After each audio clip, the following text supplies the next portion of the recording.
Hola, esto es La Voz del 21 y mi nombre es Mayra Calderón. A continuación vamos a analizar que la Fiscalía ha reabierto el caso de la compra de pruebas rápidas contra Martín Vizcarra y otros exministros. Bueno, para eso ya estamos conectados vía Zoom con Eduard Málaga, congresista de la República. ¿Cómo está? Bienvenido. Mayra, muy buenas tardes, un gusto de poder atenderte. ¿Qué significa que la Fiscalía haya reabierto este caso que fue además muy sonado y cuando se quiso archivar recibió la indignación de muchos peruanos? Por supuesto, Mayra, era lo sensato, lo justo, lo lógico reabrir esta investigación porque quedaba claro que la decisión inicial del fiscal Villena de archivarla eh, era basada en no sé básicamente qué criterios, pero era definitivamente insuficiente porque no había considerado suficientes elementos de convicción o de investigación que ahora sí se han consignado en esta reapertura, como declaraciones de la ex ministra de Nostroza, informes de Contraloría, informes de Procuraduría. Pero más allá de eso, yo quiero destacar un hecho que creo que está pasando algo inadvertido.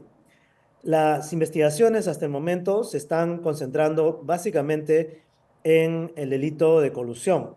No es decir que se habría generado una compra irregular de pruebas que no servían para el propósito que se necesitaba.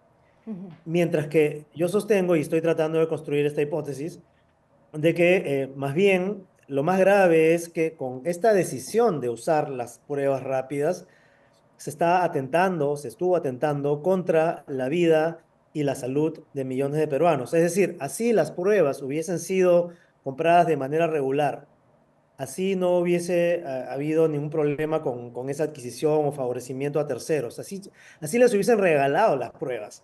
Estaba mal y era un atentado contra la vida y la salud recurrir a ellas.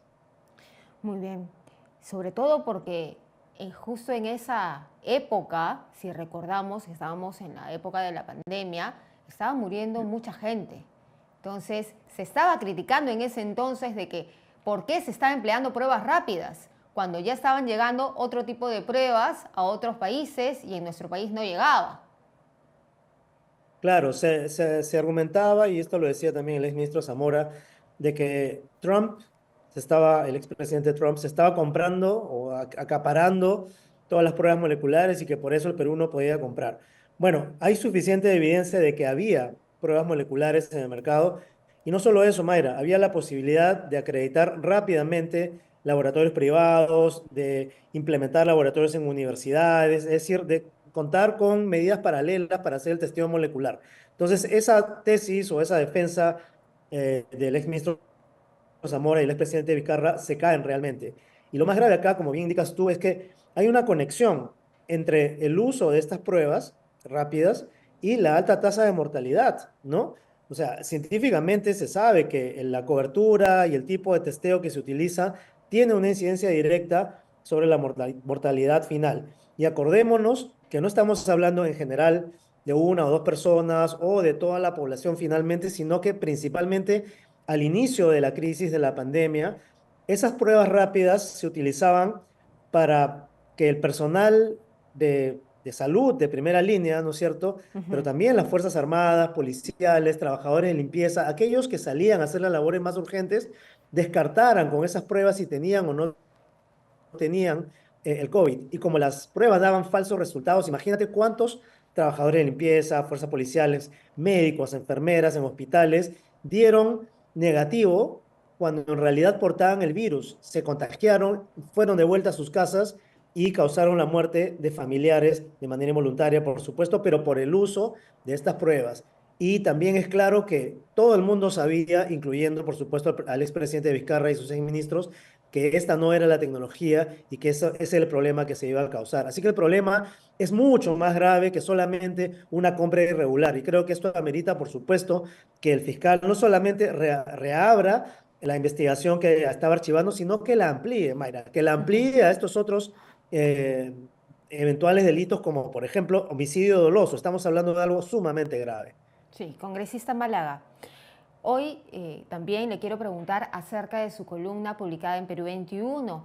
que habla sobre la próxima elección del presidente del Congreso. Y se nota la desesperanza en las autoridades, en si la persona que vaya a ser elegida pueda reunir esas capacidades y facultades que se necesita para hacer frente a la presidencia del Congreso. ¿Por qué ha hecho ese análisis, para empezar? Bueno, como bien lo dices, más que desesperanza, es mucha frustración, es quizás un llamado de atención, no solo a la ciudadanía, que debe estar pendiente de estos temas, sino a mis propios colegas, que anteponen, por lo general, intereses propios, es decir, hay muchos que simplemente quieren ser presidente del Congreso porque, en fin, pues les gustará, ¿no? Aparece bien en su currículum o tendrán, pues, todos los beneficios que ello implica, pero también los intereses de sus bancadas y, en este caso, también de los jefes de sus partidos.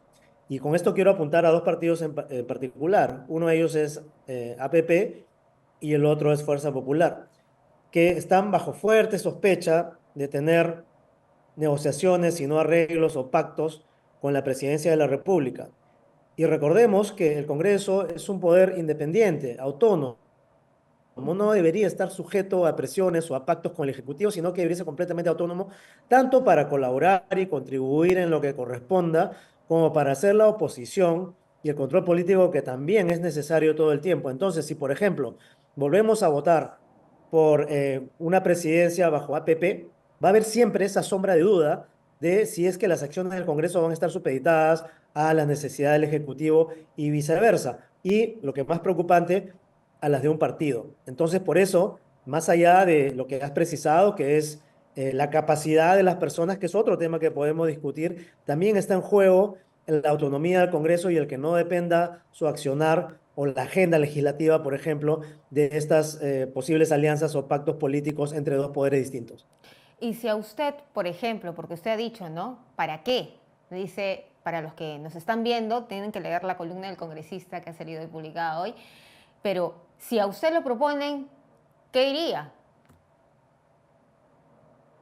Diría que estaría sujeta a esa presidencia a ciertas condiciones, a que los voceros y las bancadas, en el caso hipotético de que fuera yo, me dejen actuar con independencia, sin presiones políticas de partidos para beneficiarse en agendas propias, poder también hacer ajustes al reglamento, poder dar prioridad a proyectos de ley que son realmente muy importantes y que tienen que sacarnos eventualmente de la crisis en la que estamos, como por ejemplo reformas a la ley electoral, reformas constitucionales de cara a las elecciones de 2026, para que no volvamos a tener los mismos problemas que hemos tenido antes. Pero cuando tú ves en la agenda legislativa que se ha venido manejando, pues realmente hay muchos proyectos de ley que no parecen tener la trascendencia o la importancia que se necesita en este momento. Otro punto importante es la comunicación y el liderazgo que debería tener el presidente del Congreso.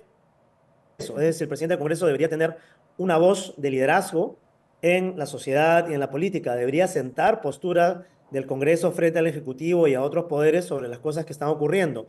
Por ejemplo, también con las contradicciones que vemos en el Poder Judicial, en la Fiscalía de la Nación, en la judicialización de la política y viceversa, la política de la justicia. Entonces, cuando tenemos un presidente del Congreso que prácticamente no declara, que no hace actos de presencia en público para reforzar estas posturas, estamos debilitando el poder del Congreso, estamos contribuyendo a su mala imagen. Cuando tenemos una presidencia del Congreso que no es vociferante respecto a la necesidad de disciplinar y castigar a todos esos congresistas que están incurriendo en faltas graves, como por ejemplo los llamados mochasueldos. Claro, Entonces, estamos teniendo una presidencia que no contribuye. muy Y si bien. tú me preguntas a mí, pues yo diría, ¿para qué si no voy a poder lograrlo? Porque las bancadas y los portavoces no priorizan esto y finalmente de ellos depende que la mesa pueda trabajar bien. Para finalizar, eh, yo le quiero preguntar sobre su pase a Avanza País. ¿Ya se ha materializado? ¿Cuándo se concreta? ¿Y por qué Avanza País? Todavía no se ha materializado y para dar un poco de contexto, yo he recibido diferentes invitaciones de partidos que están fuera del Congreso buscando su inscripción o recién lograda y partidos que están dentro del Congreso. Esa ha sido una primera decisión, aceptar con quién, con qué tipo de partido voy a ir. Y lo que he decidido primero es ir con alguien que está dentro del Congreso porque obviamente ya uno conoce mejor la trayectoria, los intereses también, mientras que quienes están fuera del Congreso todavía está por verse qué desempeño van a tener, no han tenido experiencia previa. Luego, dentro del Congreso, son pocas las bancadas realmente que han tenido un manejo relativamente prolijo, limpio, libre de mayores escándalos, y una de ellas es, considero yo, Avanza País. Más allá de eso, la línea programática, ideológica, creo que es bastante afín en las votaciones también con las cosas que yo he venido haciendo, pero más allá de hablar de intereses, también me parece importante decir que yo considero que Avanza País como partido es un espacio en el cual se puede construir todavía mucho de ideas, de ideología, de propuestas, mientras que otros partidos, algunos más clientelistas que otros, parecen ya muy cerrados en su agenda, en lo que quieren lograr. Y yo creo que es importante buscar espacios en los cuales uno pueda realmente expandir y contribuir. Así que esa es la razón por la cual he puesto interés en este grupo. Y a tu pregunta también, la confirmación se dará en los próximos días. Todavía estamos viendo efectivamente son las posibilidades de contribuir, qué expectativas se puede tener al respecto, Ujú. pero un claro plazo que hay que cumplir es el del 12 de julio por el tema electoral. Entonces creo que si se trata de entrar en política formalmente, como no lo he estado sin un partido todo este tiempo, creo que es necesaria la afiliación. Muy bien, muchísimas gracias, señor Málaga, por estar con nosotros aquí en este espacio en La Voz del 21, analizando estos temas. Muy amable. Gracias a ti, Mayra. Bien, era entonces el congresista Edward Málaga, que estaba con nosotros hablando y analizando cada uno de estos puntos. Nosotros vamos a regresar más adelante con más información.